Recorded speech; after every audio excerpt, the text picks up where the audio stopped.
There We're we live. are. It's Friday. It's finally Yay! Friday. I saw it coming. Welcome to the Friday Grief Chat. I'm Jill. I'm Deb, and this is Sherry Richert Belul. That's great. Yes, and I'm so happy to be back with you two wonderful, wonderful women. It is Oh, nice to have you here. Yay. It really is. yeah, because one, you're fun. Two, you give such great information, and that's We what I had hope such to great do. feedback last time. People asking Yeah, questions, and yeah, it was awesome. And back at you, right? You two, and I know we were all just saying, and this is one of the things I love about you guys. We were all just saying that even though we're all going through some grief, that it's still possible to show up and just like love each other and find these like little tiny moments of light. And you two are that for me right now. Thank you for saying that. Jill and I both had two deaths right in a row, very close to our heart deaths. And that was right before the conference. And then, both of us have the brain fog and all those things that go along, the physiological symptoms. And, so what you're going through, we get it on a personal level. I mean, yes, we know all these things intellectually, but when it happens to us, it's like, I know what's going on, and I still don't like it. And I don't remember what I was thinking 2 minutes ago. It's sort of like that. And the wonderful, that's a silly thing to say, but the wonderful thing about grief though, is as soon as I started talking to you two, like, I know, and when other people get it, it softens it. It really does. It softens it in my heart, even though it doesn't take it away, and even, the best of friends, if they haven't gone through something like that, they can say, I'm really sorry for you. And part of me goes, you haven't experienced this yet. So there's just not that I don't appreciate, but there's no way people who have both their parents are going to understand when both your parents die. I mean, it's just, and it doesn't mean anything bad. It's just, you get it. It's like being on different planets. Like they're over on this little one with the intact parent group, and then we got the ones over here with the parents that were never really parents, and then the ones who have lost the parents, right? Yeah. And to add to that, I was talking with a friend that I said, after my mom died, which was about 15 years before her parents did, it was to go there, and there's like a parent energy. Not that things were great in our household, but it was still, she has parents. Yes. And you can there's something that just, for me, that I've always just said, oh, this is parent energy. This is healthier parent energy. Or let's say I didn't grow up when she did. I mean, with her parents, so I don't have the same attachment to, things being messed up. If that makes sense. Makes total sense. So I can just elevate them like, oh, there's two parent figures. And that's why, you can go to Jill's house and you can still feel like mommy and mommy are still there, right? If you're younger, or you come here and it's mommy and daddy, doesn't matter that he's 76 and I'm going to be 70. And, doesn't matter.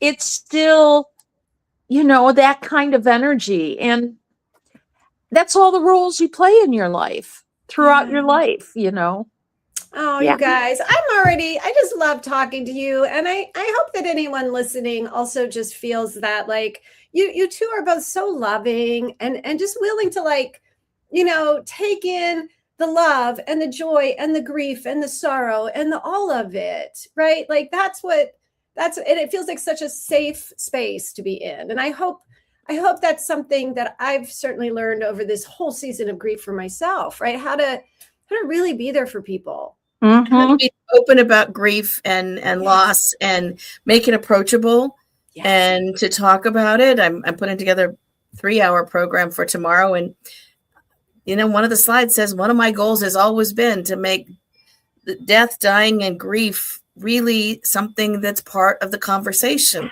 But I think all three of us have been saying that most of our lives, all of our careers, and we're still here saying it. We're still saying it. Well, it's still not there. Yeah.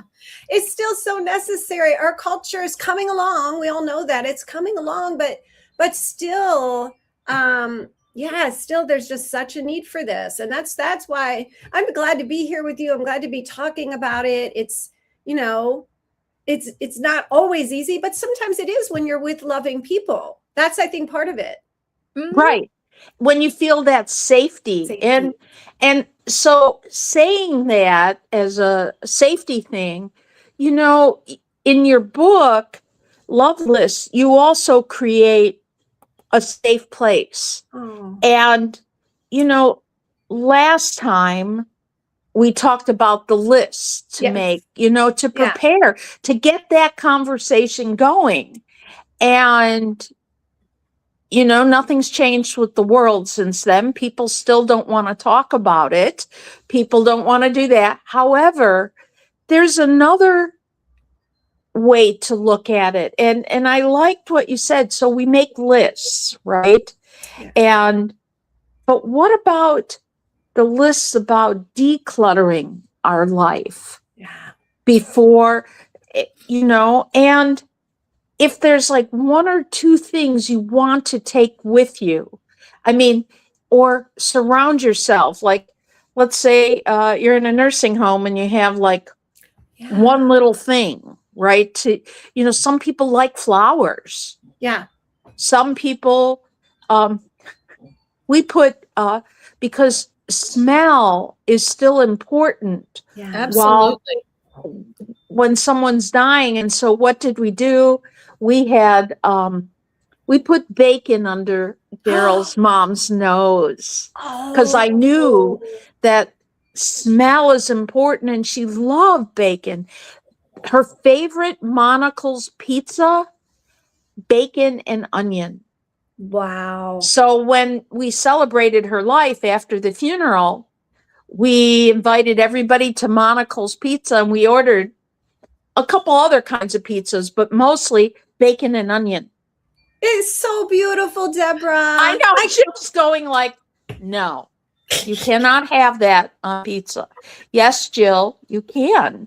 Just like pineapple. Pineapple and ham and onion. That's one of Daryl's and my favorite. Everybody go, ugh. So back to you, Sherry.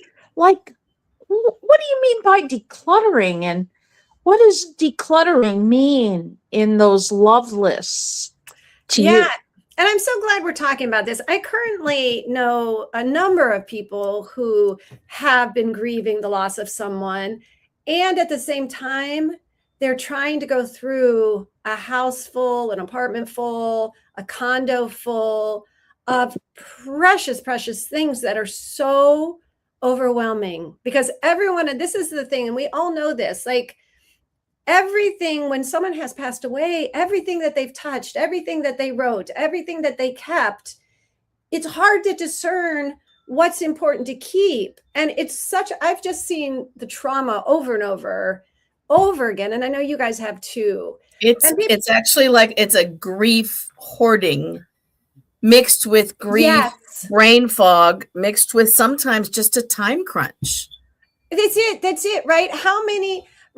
That's so beautiful what you said. I've never heard that grief hoarding, but it's like, I don't want to let go of any parts of this person I love. How could I? And you don't know. This is the other thing. Like, it's hard to know exactly what is meaningful when you've got what we've all been saying, the grief fog. So I do have a whole chapter in my book that is about doing this in advance as like such a gift to the people who are left behind. 100%. And I want to tell you, like, one of my favorite things that came out of writing the book and my own, because I have a lot of stuff. I love stuff. I'm a big thrift store girl. I also keep sentimental things. I'm like so my son, I had boxes and boxes and boxes of his artwork and writings and you name it. You know, I couldn't get rid of anything from his childhood when he was growing up. And I realized, like, what a burden that would be on him. You know, if I were to just pass away tomorrow, what's he going to go through 25 boxes? But we did it together. We spent Mother's Day an entire 12 hours, and it was fun. It was really fun. He said, "What'd you keep this thing for, Mom? That's crazy. I never even cared about that." And we also like videotaped some stories before we got rid of things. We narrowed it all down to one binder that he knows that, like, when I pass away, that's going to be his biggest keepsake, right? And he's also going to remember how much fun we had doing it together. So it's like we created memories on top of those childhood memories. And that's like, I've been telling everyone this, and it doesn't have to be just with your child. Do it with your mom, with all the stuff you have that was your mom's, or do it, do it with your sister, do it with your friends. That's one way that we can start to go through things now and really start to curate what really matters. I've started doing that, or, things I want to get gone because we're going to be moving. My daughter says, I want this and this, but I can't take it yet. So I have right behind me what have you got? Stuff I want to let go of. And she goes, oh, will you hold it for me till I get to my next place? Yeah. It's just a little chaotic, and I'm okay because there's medicine for everything. Oh, and so anyway, I love that. She, but I think about and one in particular is on my heart. A colleague of mine, her daughter died unexpectedly, or another friend of mine, her sister died. They had 11 days from diagnosis to death. Wow. I think pancreatic cancer. And, I think about when it's that fast, people say to others, maybe it's 6 months later, oh, aren't you going to get rid of their stuff? That might help you get rid of their stuff. It was 5 years before I could get rid of, and my mom didn't have that much stuff, right? She really didn't, but I couldn't touch it again. And so there's sort of that balance, right? Well, right. And I think this is why, it's for me, even though it's hard to go through my stuff and get rid of stuff now, I'm going to be 62 this year. Even though it's hard for me, I know that it's so much easier for me to do right now while I'm alive. And I can say, chuck this, chuck that, donate this. I wanted to respond. I saw Ian had posted, I'm an only child. I don't have anyone to give my things to. One of the things that I do is I use, there's a site called Nextdoor where you can post free things to your neighbors. Mm-hmm. I've given away so many things to people that, I had a bunch of my grandmother's crocheted things, and nobody wanted them. I asked my nieces, they didn't want them. I kept a couple, but then I posted on Nextdoor, and a beautiful pregnant woman came over and said, I don't have a family, and this means the world to me to have these beautiful handmade clothes for my baby. We can really do that and sort of create new joy for someone else. But I guess that's why I say, it's such a big gift if we can do as much as possible. And Deborah, like you said, I keep a document with photographs, maybe, a necklace that my mother gave me, and I'll put a photograph and I'll give the story. Mom said she wore this to her senior prom, and then I'll say, this is for Tara. And then then it goes to my other niece. But I like to tell the story and have the actual picture. And then people know, oh, those other necklaces didn't really have meaning in the same way. We we could just give those to the Goodwill or whatever. Right. So things like that. I think it's our duty as much as we can to sift and sort. And like, I ask everybody, hey, what would you want, when I pass away, Right. And people say, oh, I want that little leopard pillbox hat. Okay. I note that down with a picture, but I think because otherwise, if I die and all of this stuff is just here, it's going to take endless hours. Right. I just finished my mom's estate. You did. Not too long ago, and it was a house that had been lived in since it was built, and she died at 86. And I have 2 siblings, one of whom is in Chicago. Shout out to Ann. She's in the hospital again right now. And my younger sister, who lives in town, had a beloved aunt of her husband's who was going through the end stages about 100 miles from here. So there was a lot of sorting that I did at night after work and all the things. And my sister here and I just stored a lot of stuff. And now we're starting to go through, okay, I'm going to get rid of this now because the sting is gone. Yeah. Right? I can do that. But it's also prompted me to do things like, I absolutely love my Swedish heritage items, and I absolutely don't need them to hold on to them because I have kids. And so packages are going out. Yes. Exactly. I'm not soliciting the package selections. I'm being a really bad mom, and I'm just like, you're giving them. Right. All my kids are adopted. Middle daughter happened to just find out genetically she is Scandinavian like mom. So she got the first set of dollar horses. The other kids now have their dollar horses. Like the things that have been passed down from the parents that this is where you're from, those go to them now. Other stuff is just getting given away, and it's going to places where people can use it. Yeah. There are some things I'm holding on to. I opened up my drawer this morning to pull socks out, and there was a little tiny envelope with my mom's handwriting. And this was from Harry on our 50th wedding anniversary. And it was the ring he'd gotten her, and he died just months after that. It's a tiny thing. It's staying in the drawer because it's not hurting anyone. Right. Right. And somebody will find it. Right? Exactly. And you're making such a good point, right? Like it's not like we have to get rid of all of our things when we're, whatever age we are right now. But I think it's important. Like the biggest thing for me, first of all, Jill, I love that you're able to see the looks on their faces or hear from them after you're gifting them things now, which I think is so beautiful, right? Like that's, but I think the other thing is just so that it, like for me, is to have it all spelled out. Like, here's the document with the things that I know people want. Here's the photos. Here's where they are. Here's, I keep a digital drive with like the best of the photos. It's got the best of it's got my books. So people don't actually have to have the tangible, but it's like just a digital drive. And then they know like anything else probably doesn't matter as much. Unless I've already spelled it out, they know like, okay, I don't even have to go through that. I love Ian's. Thank you, Ian, for all of your comments. It's so great to have you here with us. Go ahead, Deb. As both of you are talking, regifting is not a bad thing. It doesn't mean you're cheap. Nope. It doesn't mean, one year when Daryl and I first met, I think the oldest was 12 and the youngest was 9 or right around there. And my daughter was right in between.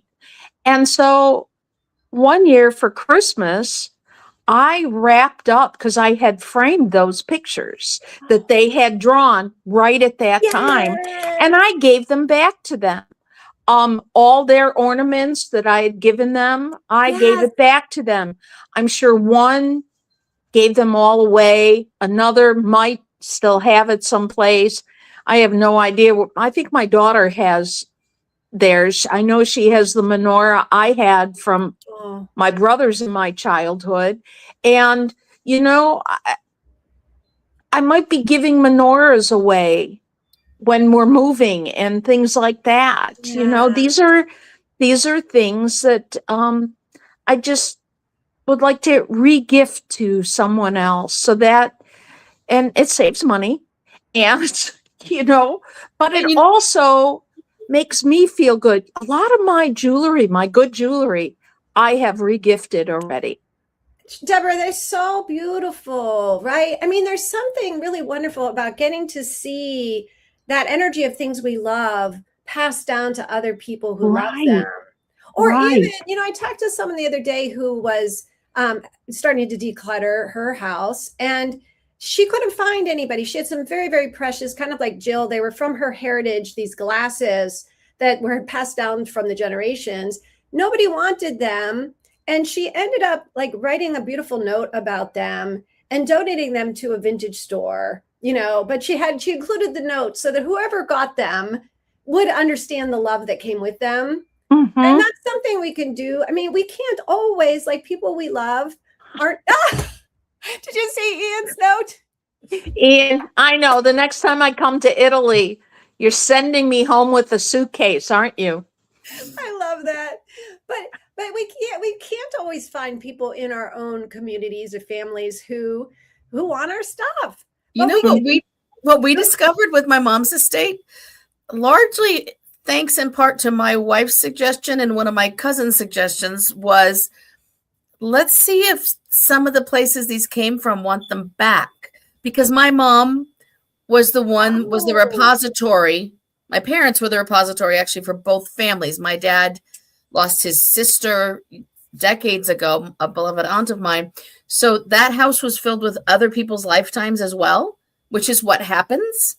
Yes. And so we, not only did I take pictures of things that we thought were precious, we found a dress, a graduation dress my great-grandmother had made together with some lace that had been made in Sweden and shipped by my great-great-grandmother for my grandmother's graduation. That went to my cousin in an archival box. And so now it'll go to her child and so on. But we discovered things like my grandfather's gigantic diploma, which was on lambskin. The thing was like 2 feet by 2 feet. Mm-hmm. That went back to his theology school. Oh, Jill, that's fantastic. You can send things back. When they get old enough, they become artifacts and the museums want them back. I had an uncle whose first wife died. And her entire family died. There was nobody left. There were no children who had children or grandchildren. There was nobody. But I had this precious little baby dress that was, handmade lace. You could see the hand stitches. Someone had loved that dress. It was like a baptism dress, I think. So we found the museum for her little town and shipped it to them. And it's on display in the museum.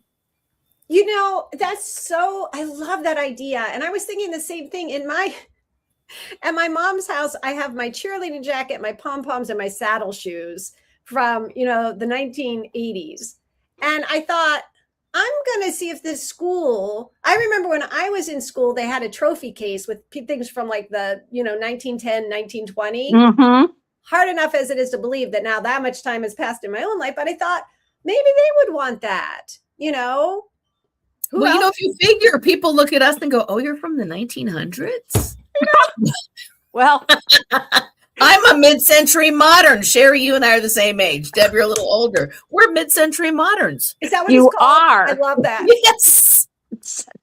But yeah, I love these creative ways, like, because it feels better to be able to give things to some place that they're going to, especially when they're things we love. When I struggle to give things away, then I do a lot of genealogy. So I found a cousin that was linked to me, third cousin. So through our third great grandparents, found him on Facebook, and he had these lovely pictures from his home in Sweden at Christmas. And he had the spare spruce tree, and there was no clutter, and the walls were birch, and there were like 15 ornaments on the tree. And the Christmas table had one Swedish candelabra. And I thought, that is what I'm supposed to be. I need to dive deep and hold on to that, because all this clutter stuff is craziness. It's overwhelming, and I don't need to hold other people's lives. I've got them here. That's so, you've got them here. Oh, Jill, beautiful. Yeah. A friend of mine has just they need to put the house up for sale. So they had the garage sales, they had all this, and there was all the china. And what she decided to do was to buy like 3 shadow boxes. And Oh, she's taking a cup and saucer from each. yes. There's a couple paintings that were in her family. She's doing that. And, it's just, I like that. I have, and I think I mentioned this last week, I have a dead people cabinet, dead people and cat cabinet. So that means the cremains are in the underneath in the little boxes. Yes. Although at some point I'm going to dump that out and say, I have all these beautiful wood boxes. Who would like them? You can hold trinkets in them. Don't say anything else. And then the other part is I have, like, my dad was a glazer, so I have one of his glass cutters. And my mom played ping pong and won many, many tournaments. So I have a ping pong paddle. I love that. You're curating things. Yes, and Daryl's mom and his aunt who went to Sweden and went to Israel and did this. Just a few trinkets and tons of photographs that go with those things. Or maybe they're just photographs of the headstones. So that when you get them, you get a little box, right? And these are your relatives. And I think, I have a friend, Maya, who helps people go through their things. And she always says, like, you need one portal that gets you connected to that person. Like I used to have all my son's baby clothes. And she was like, what's the one? What is the one little onesie you want to keep? You don't need all his baby clothes, right? And somebody else could use those. And I think that's what you're saying. Like, what are the things that a shadow box is so beautiful? Yeah. Yeah. The other thing I wanted to say while we still had a little time, in my book, I tell the story of someone who invited all of her friends and family to come to her house while she was still alive and to come through and to take the things they wanted. Like she was at that place. And I think that was also like, it was so beautiful. She got to see what people took.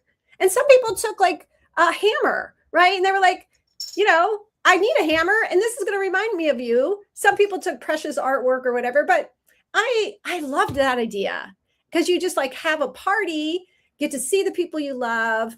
You get to see what they take. That's another thing that could be really beautiful, especially if you're downsizing, and you need to let things go. Yeah. Right. It has emotional attachment. Once it's gone though, you have the emotional relief. Yeah. Oh, that's so good, Jill. Right. Yeah. My dad was a rock hound. We spent our entire childhoods and part of our, some of our adult lives too, catching up with our folks in various places around the country where he could see a rock in a wash and he could tell it was going to be beautiful once he had put it through the grinder and all of the things. And he made the jewelry pieces to go around it. But that rock grinder took up half a wall in the garage. Yeah. And so we found a gem and mineral club that teaches young people how to do the rock hounding. And they came and took that, all his spare rocks, all his equipment. It got loaded up in 3 pickups and away it went. And you can think about all of those children learning from your dad. Yeah. We took my dad's old chemistry books and we took them to the university and dropped them off. See, I love, I hope that people listening are seeing, because I think what Jill said is so true. It's not easy to let go of these things, but what you said about the emotional relief, and also for me, feeling like there's a current of energy that all these things aren't just like my son would say, Mom, all that stuff is in a box in your closet. Nobody's loving it right now. Take it out. Enjoy it once, look at it, and then let someone love it, Right. Like Irma Bombeck said, burn the candles. Oh, yes. I love that. Right? Yeah. And I am now. All my pretty Christmas candles that, you would take out and just put on the table and then put back away in tissue. Like, no. Okay, for 40 years, this thing has had to sit in a closet except for 3 days a year. This is truly insanity. It needs to go. Mm-hmm. Right. Mm-hmm. And you burn the candle, it's pretty. Mm-hmm. I know. Use the antique quilts or share them with somebody. Exactly. Yes, that's it, right? I've done the same thing. We had so many quilts for my grandma, and I've pulled some out that I use, asked if anybody wants them, pass them on. And if nobody in the family wants them, the same thing. I post and say, I've got this beautiful quilt. Who will love it? And people will. I will say that when I was cleaning out my mom's house, I was sending, I can't tell you how much I spent on shipping. I'm glad it's not now with prices now. Oh, but I would send pictures to everybody of all the things in the house. I sent art pictures and so various, nieces, nephews, cousins, whatever. And my sister in Chicago would say, I want that. I don't want that. And then I finally decided, you know what? I'm the one packing it. I get to decide what I ship. And so I would put in the things, and then I'd put in surprise items. And what I discovered was there was one in particular, Bun Bun. Deb knows this story. And Bun Bun was a stuffed bunny she had as an infant. And Bun Bun had sat on her bed her entire childhood. oh. Bun Bun my mom had saved, along with everything else. And so I put Bun Bun in the top of the box, and I put everything in. I also put in a negligee my mom never wore. It still had the tags. I suspect my dad bought it. So I wrapped Bun Bun in a negligee just for the hell of it, shipped it off, and she called me crying and laughing. And she said it was because she is sick. A bad day. She needed Bun Bun. And what was I thinking with that negligee? You can I love it like that and generate humor and allow space for grief and give some comfort. Mm-hmm. Do you see? Yeah, what you and you did. can do that when you're alive too. You can send the things. Yes. And you just imagine, I'm imagining right now, had you not done all that, Bun Bun would have been stuck in some box, in some corner, in some who knows if anybody would have. Can. Yeah. Right. And instead, it's like that energy of being in the river of this love that just keeps flowing instead of stopping it all. Now, I will say her husband said no more stuffed animals, Jill. I'm like, oh, you can't tell me what to ship. I'm doing the work, dude. I get to decide. I love that. Right. Then they could pass it on to someone who's going to love it. Right. Yeah. There's space for that. Yeah. Yeah. I really love that we've all been laughing, and it's it's a thing that, because it's for me, when I'm all by myself, this goes back to the same thing with grief, right? When I'm all by myself, I'm trying to get rid of something. It's hard. But when I enlist other people, we're talking about it. I start to talk to my family and friends. Suddenly it lightens it all. And I want people to really know that, I personally think everything gets lightened when we share it, It does. Mm-hmm. It does. And when we don't walk into a house that has things falling in on you because you've saved too much. The emotional heaviness is when you share that, it really does. It dissipates the energy. It does. It dissipates some of the emotionality of it, just enough that you could breathe literally a little easier. Literally. And I'm telling you guys, earlier today, I woke up and it was like good grief, those grief waves. I was under, and I was I knew that when I saw you two, and it did happen, you saw, as soon as I saw your faces, it lifts, it just lifts. And I think, more than anything, I want people to know that. Yeah. Oh, thank you, Ian. I want people to know, even if other people in your world aren't sharing these things about grief and death and getting rid of things and planning for our deaths, be the one to initiate it, because it's going to help them. It is. Mm-hmm. Yeah. Absolutely. Sherry, I know Jill needs to go, and thank you. And everyone, and it's not 4th of July. We see each other next Friday, Jill. We'll see each other. Yes. And Sherry, just thank you so much for being here. Before the end of the year, or right around that time, you're coming back. I would love it. I love you too. When you said you're going to see each other, I felt so left out. So please, yeah. Come to the conference in La Crosse. Yeah. Okay. And the cool thing about La Crosse is you can fly into Chicago and go to the Obama Library on the way to La Crosse. Oh, yes. That's my new you thing. can. Everyone's going to have to go to Chicago first and then drive together. I So- love you too. Thank you for who you are. Thank you for your good energy and your openness. You're just beautiful, beautiful people. Thank Have you. a wonderful Thank weekend, everybody. A blessed Shabbat for those who are celebrating. And shout out to both my sisters. Please get well. Yes, please get well. Bye, everyone. Bye, everybody.